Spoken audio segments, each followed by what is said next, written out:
Hello and welcome to Resilience and Relationships R&R. I'm Stephanie Olson and I'm here with Rebecca Saunders. woohoo, yay. All right, we are going to talk about words matter. Rebecca, you want to talk about a little bit about what we mean by that because we just made that up. Well, just talking about how what we say really does matter and how we say it matters. Mhm. And kind of the second part to that is whenever someone else is speaking, it's important to listen to what they're actually saying and not put your Yeah. own spin on it. Ooh, yes. Yes. So that reminds me of a podcast I saw on argument fallacies, basically. So different types of argument fallacies. So for example, like a straw man argument, when people say, oh, that's a straw man. So an example is, let's say I say, we need to provide better study guides for students. And then somebody who is disagreeing with me says, oh, what? So you're supposed to give an A to everybody? So that's a straw man argument. Yeah. Like yes, you do. So I'm saying this, and you come back to counter my argument with something that's completely distorting what I'm saying. So there's a lot of types of those argument fallacies. So ad hominem, and we were talking about this the other day, attacking a person making the argument rather than the argument itself. And I mean, there's a ton of different things, but I think that's what starts to happen in arguments because we're actually no longer talking about the argument. And so to your point, that's why words matter, because what you say is really important to the actual argument. If I tell you, I think hair should be curly, not straight, and you attack me as a person, that has nothing to do with my really stupid argument about hair being curly and straight, right? And so I think those are some of the things that we're seeing in so many volatile situations where we just start attacking somebody's character, or we say, oh, everybody should be getting A's, and we provide a straw man argument. I mean, there's just so much out there in that. Yeah. So, but the other thing, and we talked about this a little bit, and I just kind of want to journey along this whole thing, is I just recently saw a post of somebody. I happen to know a political person pretty well. And I think it's really hard when you know somebody and their family who happens to be a politician. This is why I would never want to be a politician. Me either. And I saw somebody completely attacking that person. Actually, not just one somebody, but a load of somebodies, because they were just attacking not necessarily what the person was saying, but just attacking the person. And I can't imagine being a politician, period. But I also can't imagine being a politician and just being raked across the coals and having your family see that. Or, I mean, that would be horrible. It sounds awful. And celebrities too. That happens to that. Celebrities too. Yeah. And it goes back to that dehumanizing piece that we talked about. But what I was thinking about when I saw that reminded me of one of our videos that we're going to show. For those of you who are watching this, and those of you who are not watching it, we will just link it below for you. But it reminded me of this video because our kids see that. They see us respond like that.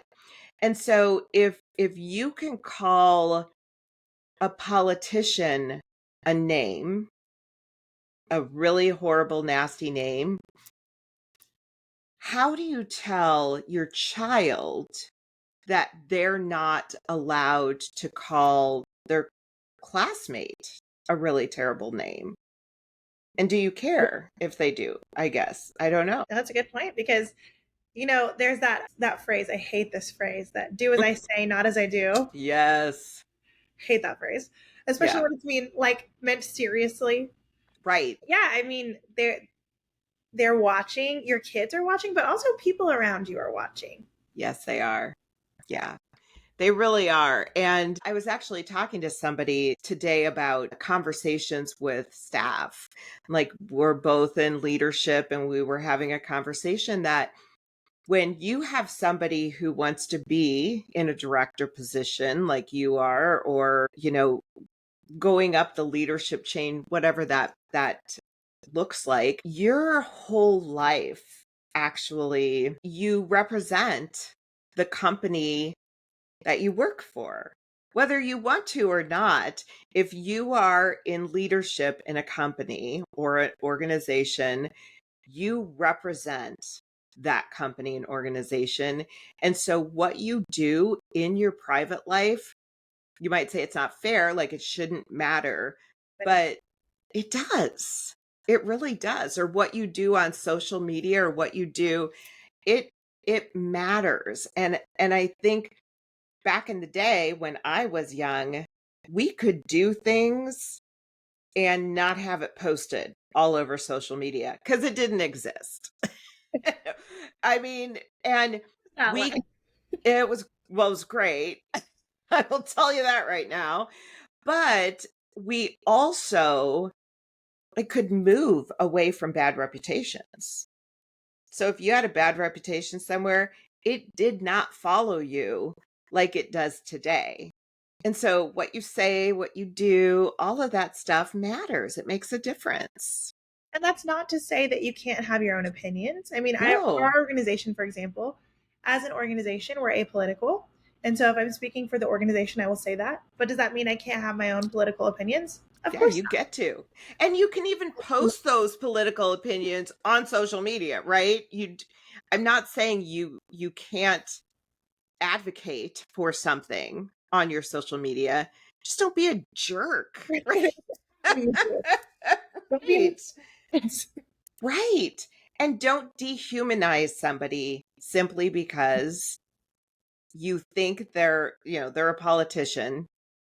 Maybe you don't consider them human. I seriously wonder sometimes, do people recognize that humanity piece? But also, it really doesn't look good. When I saw this post, I was really shocked by what it said. I'm not going to say it, but I was shocked, and I thought, this is someone I know. This is someone who is a parent. This is someone who has young children.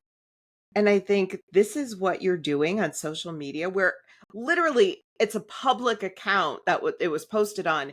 Everyone can see. I'm not sure that's wise. Well, and I think speaking on that parent piece, I think sometimes parents forget that your kids are going to grow up Yeah. and they can go back and look at all of this too, just like Yeah, anybody else in the world can. So, I that's so mean, true. anything that you're posting, literally anyone at any time can see it. And in a way, it's hard to wrap your brain around that, Yeah, it is. but it is what it is. That's how it is.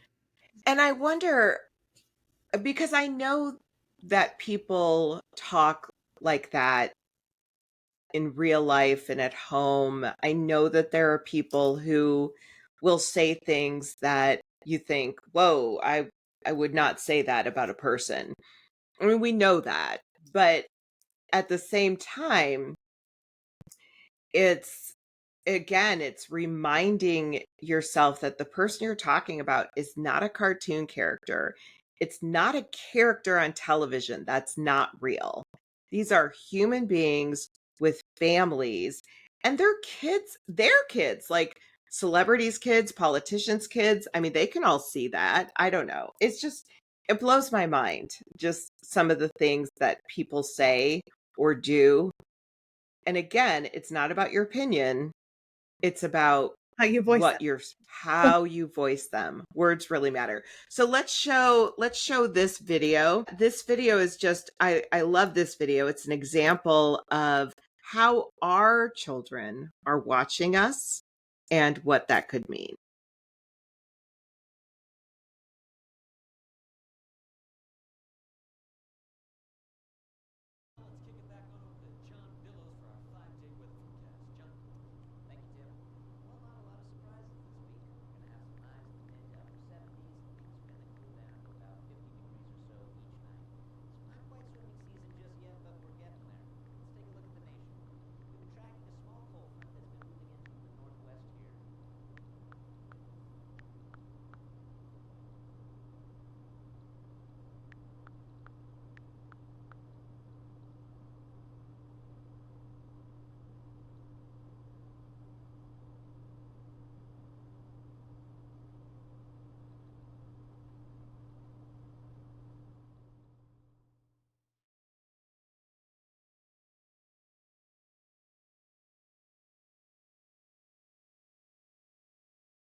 I love that video.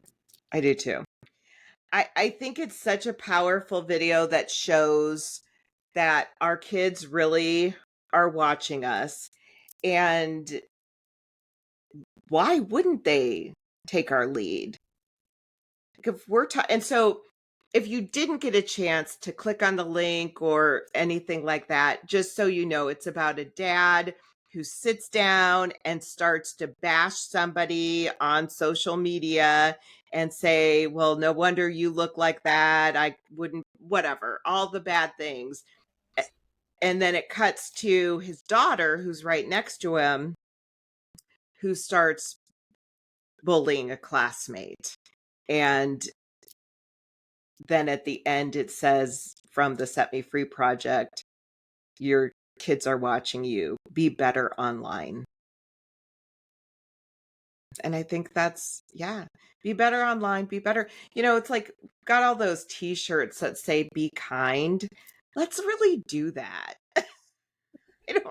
I mean, I think that's, yes, it does not take much to just be kind. That doesn't mean you agree with somebody. That doesn't mean everything they do is right. Just be kind. And be kind on socials and yeah, go ahead. I think sometimes people who are pretty nice in their real life, my air Mhm. quotes, if you can't see them, they're there. Yes, I could hear them. You know, super kind in their real life. They're, whatever. And then they get online and it's like, Mhm. okay, I have all this negative emotion and finally I can let it out. Yeah, And let me put it out here because it's not really affecting anyone. that But is so true. Okay, so that's exactly this post. This person is the nicest person in public.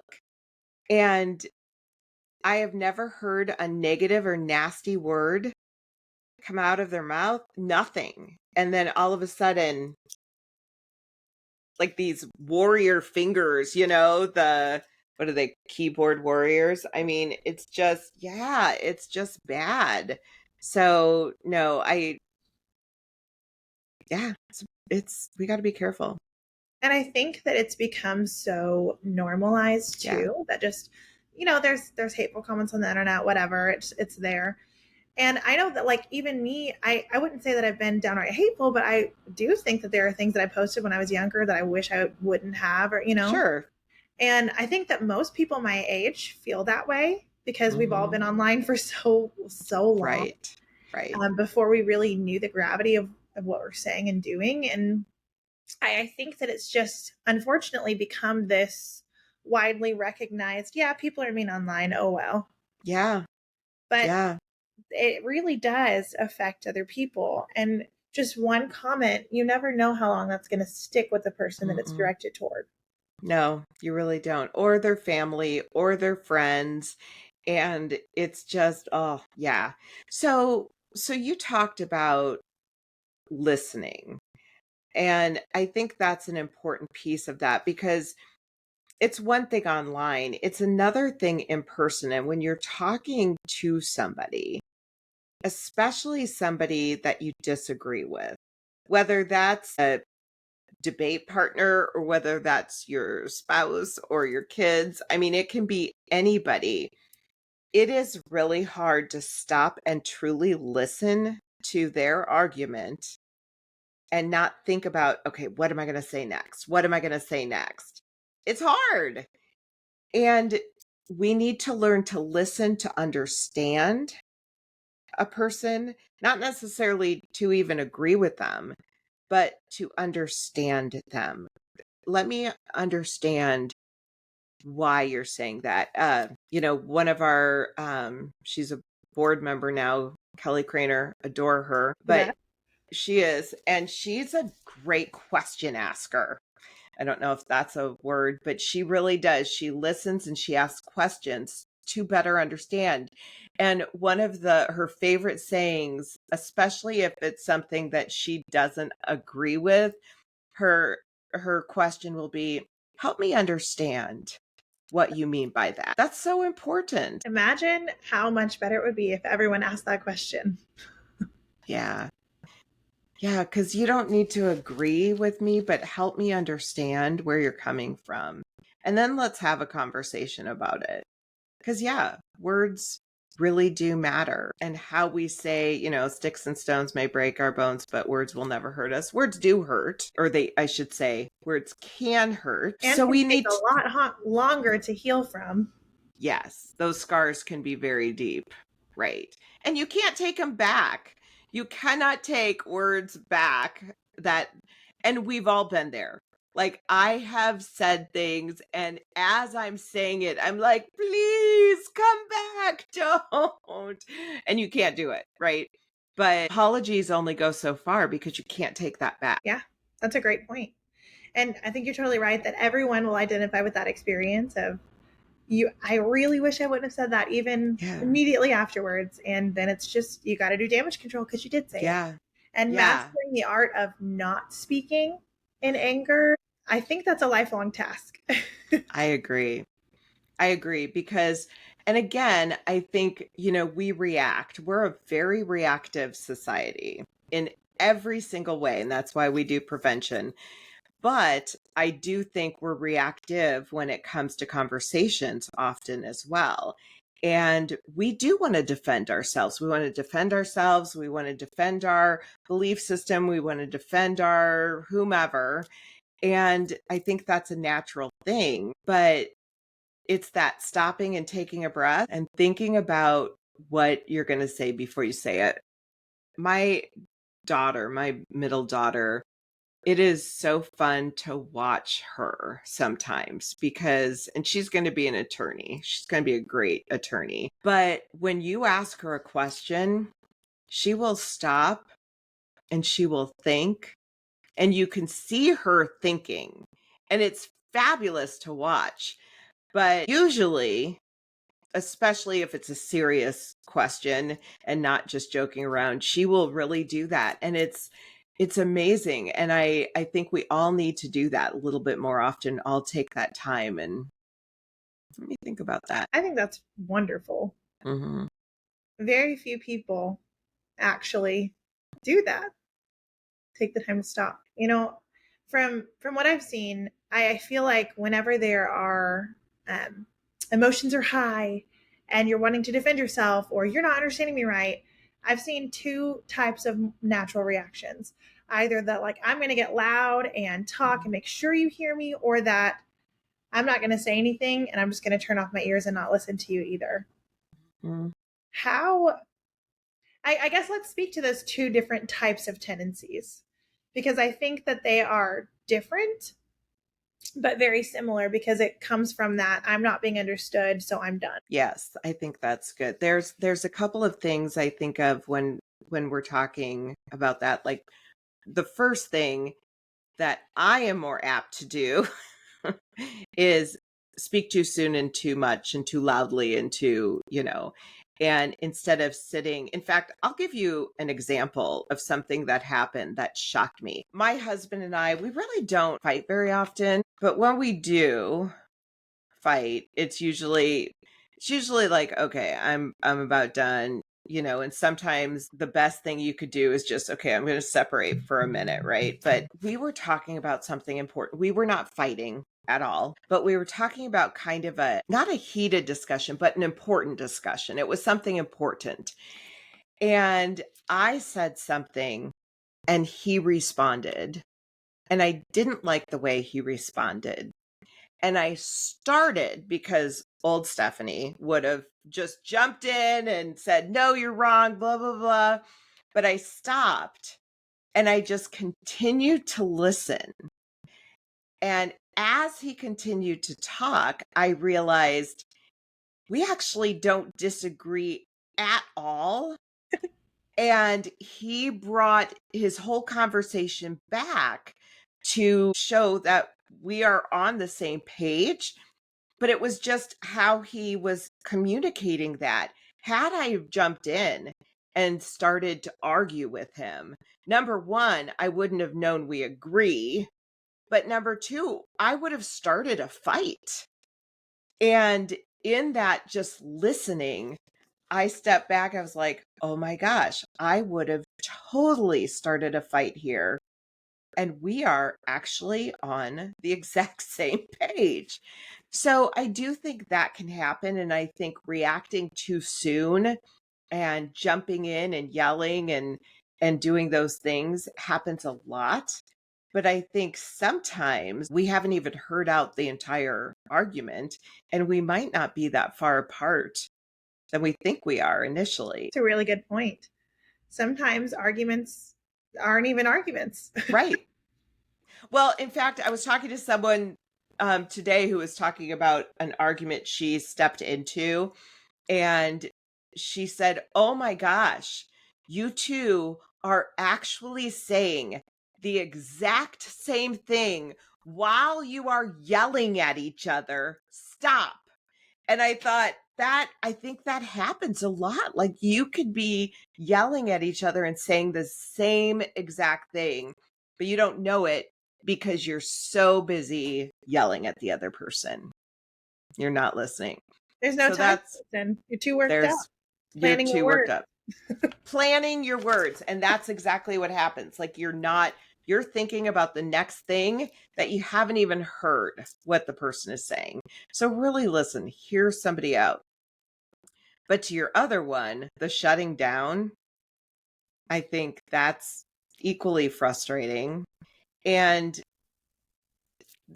I would say there's a difference between shutting down and saying, I need to go take a walk. I need to separate for right now because I'm not going to respond in a way that is healthy or productive.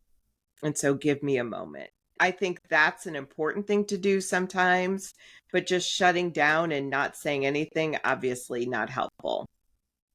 Well, and that is like where I tended to go. So in an unhealthy, like I am very frustrated, not handling things well, that's where I tend to go. Of We oh, are the exact opposite and yet both wrong in yeah, that. hold on. The other thing that I would do, and I don't know if this was just a me thing or if other people do this, I'm sure there's at least one other person who's done this, but I wouldn't have the argument out loud, but I'd have it in my head of, oh, yeah, I'm going to talk to myself internally about how wrong you are. And I'm just going to let you make a fool of yourself because I can hear how wrong you are. Yep. And that's not any better. No, it's really not. It's not. It really isn't. Yeah. Well, and that's so much with loved ones, I think, or friends, individuals you're close to.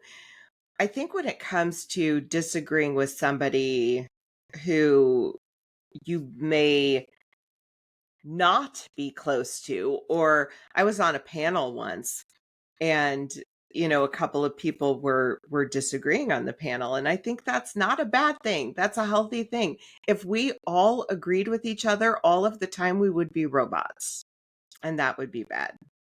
But how then do you indicate that this person, not necessarily like you're wrong, but I have a different opinion and here's what it is, or I disagree with that because, and really list out your argument, so to speak, as opposed to, again, criticizing that other person. And I think an important element, well, two things I thought of, but one, it always comes back to that value piece, right? Yeah. That every person has intrinsic value. And I know we've said it a million times and we're going to keep saying it because it's true. Mm-hmm. And I don't feel like you can ever be reminded too much of that. Yeah. But that's especially helpful to keep in mind when it's not someone that you're close to. Maybe you don't have a personal relationship to draw back on, but it doesn't matter who you're talking to. They still have value as a person. Mm-hmm. But the other thing I think is an important ingredient here is an element of humility. Understanding that while I wholeheartedly believe in my opinion and I think the way I got there is, flawless, whatever, mm-hmm. You need to have a bit of humility to say, and I can be wrong. What?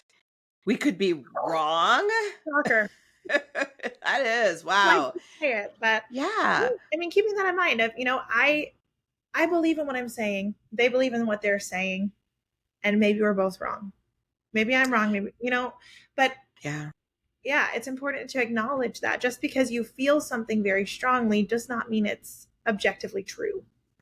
You know, so I think about our organization and I think about in the 11 years we have been doing what we've been doing, I have learned and grown so much and have changed my mind on things or have gone in different directions. And a perfect example, when we started doing this work in 2014, this was a massive human trafficking was a massive hot topic. And all of the images out there in everybody's organization was fear-based. It was the images with chains, people with their hand over their mouth, and we did the exact same thing. And as we progressed along in our, and again, we think it's very important to listen to survivors, to have survivors at the table, to have experts at the table, and to consistently train and grow because we may be experts on this piece of it, but we don't know everything. And it's always changing, it's ever changing.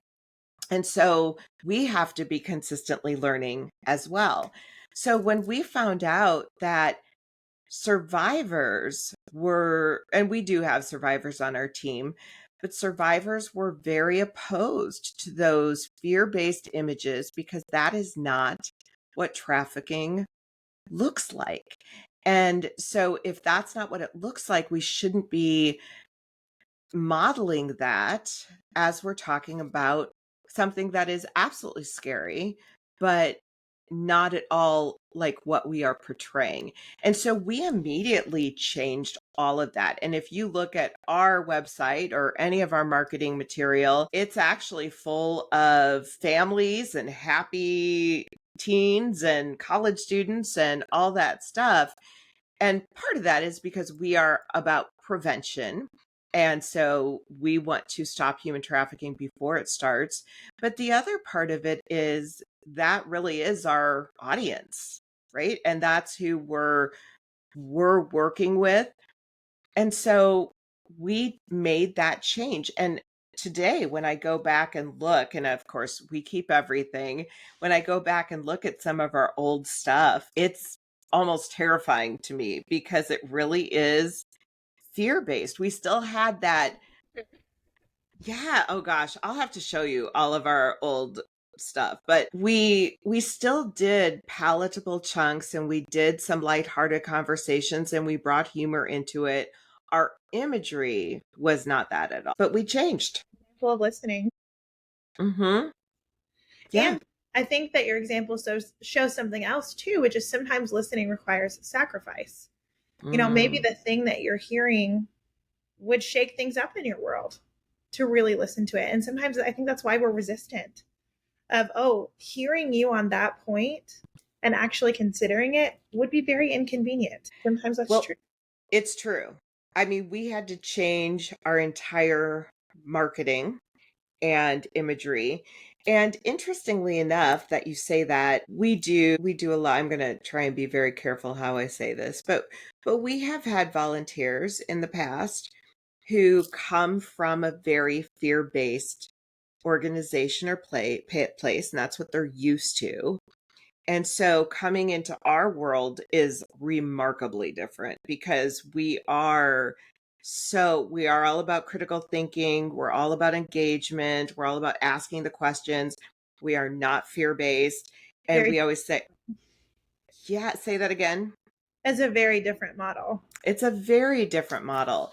And so we were training a group of volunteers that came from this fear-based place. And they were so resistant and really had a very hard time understanding why we wouldn't use fear. And they would say, because fear is what gets people interested and then they listen. But the studies show that it may perk someone's interest, but it does not help retain. And fear-based teaching, training does not work. It just doesn't. Statistically, we know that it's not how learners learn. It's not what makes consistent long-term changes. But if you've been doing it one way for a long time and you're not willing to hear that way doesn't work, you're right. That is sacrifice. That does take humility, and that takes a willingness to say, I might have been wrong about this. Very good point. So if someone's hearing this, and honestly, us too, I mean, I feel like everyone can always improve on this, and saying, how can I become a better listener? Like, what are some practical ways to really practice that? Well, I think you're going to have ask two people who are good listeners. I'm not going to pretend to be qualified on that. We may not be the best people to ask. No, it's important though. That's step one. And you know what? We're getting better at it, because I think one of the things I did a ton, I still do it. I do it less, but is interrupting, like not listening to people do the full thing. And I think so many of us on our team are a bunch of interrupters because I think it's a personality thing sometimes. Now you're not going to say anything. I'm like, okay. Goodness. I am just as guilty. Yes. I hate being interrupted, and I am the worst interrupter. I do it all the time, and it's like I catch myself and I'm like, oh, stop talking. And I hate it when people do it to me. But, I think the reason we do it is because it goes into your mind. One of the things I'm learning is to just jot something down on a piece of paper so that I remember it, because I think the reason we interrupt is somebody says something and you're like, oh, I gotta respond. And that's what happens, which I think is super innocent, right? I don't think there's anything wrong with it, but it is easy to do. Very true. And I think for myself, I've noticed, like, the closer we are, the more I interrupt you, which I'm sure is very annoying to family and friends. But it's because I'm so excited about what you're saying. Oh, interesting. Like, yes. Yeah. If I hardly know you, I'm very aware of how I'm appearing in conversation, I think, is part of it too. I'm very, that's true. No, calm it down. But if it's someone I know, I'm like, yes, yeah, and this. Yeah. And what's interesting though, so we constantly interrupt each other and have conversations about that. But I don't mind being interrupted by you. And I think it's because it is out of excitement. It's not like, no, you're wrong. And this is, you know what I mean? It's not like, it doesn't affect me negatively because I know that. But I would say the next step, or the other step, so don't interrupt, be okay with silence. And that's really hard for people, and me. Me too. Silence is tricky. Silence is tricky. And, if you're negotiating, for example, it's usually the person who speaks first loses. Like if you just sit and let them listen to that number or whatever you're negotiating about, and you just sit, they say the person who speaks first loses, because there is power in allowing silence. It's not a bad thing. Now we're just going to be silent. That's it. This is podcast is us just sitting here looking at each other. See, but I'm thinking these are good tips, and I wish I hadn't have asked, because these are tricky. They are tricky. I know. But the other one, and I don't know if there's more. I'm sure there's more. But the other one that really comes to mind is when someone's listening, or when someone's talking, actually listen. Don't be thinking in your head, oh, I'm going to say this, I'm going to say this. Really listen to what they're saying. And then when they stop talking, it's okay for some silence while you formulate your next thought. You can take that time. And so I think if we were to do that, we'd be much better communicators. But it isn't easy. Yeah, it's not. And that's hard. That is hard to do, but I think you're right. It would make a big difference. And like on a small scale, but also on a large scale. Yeah. I feel like, I mean, we've talked about this before that people have just lost the ability to have respectful conversation. And this is a huge component of that. Yeah. Yeah. I mean, how do we expect peace in the Middle East if we can't even have conversations with our next door neighbors because we disagree? I mean, honestly, I mean, it's yeah, we need to learn how to communicate. So, yeah, this was good. So words matter. What do we come up with? Words matter. Don't be a jerk on social media. Actually, Listen to people. Actually listen. Yeah. Yeah. This was very much for me too. I me too. think I never talk about something that's not like, actively going on. So I learned from these as well. Well, maybe there's someone out there who's heard this and they're actually an expert listener, and feel free to send tips our way. Ooh, I would love that. Yes. If we have an expert listener out there, maybe we should interview them Yes. and then we can listen. Interrupting. That would be great. We did really good. Kim Kelly was on that I probably shouldn't even say this, but we did good listening to Kim Kelly. Yeah. But it helps that she's got a lot of good stuff to say. She really does. That does make a difference. Yeah. That's true. All right. Well, this was a good conversation. Thank you, Rebecca. I appreciate it.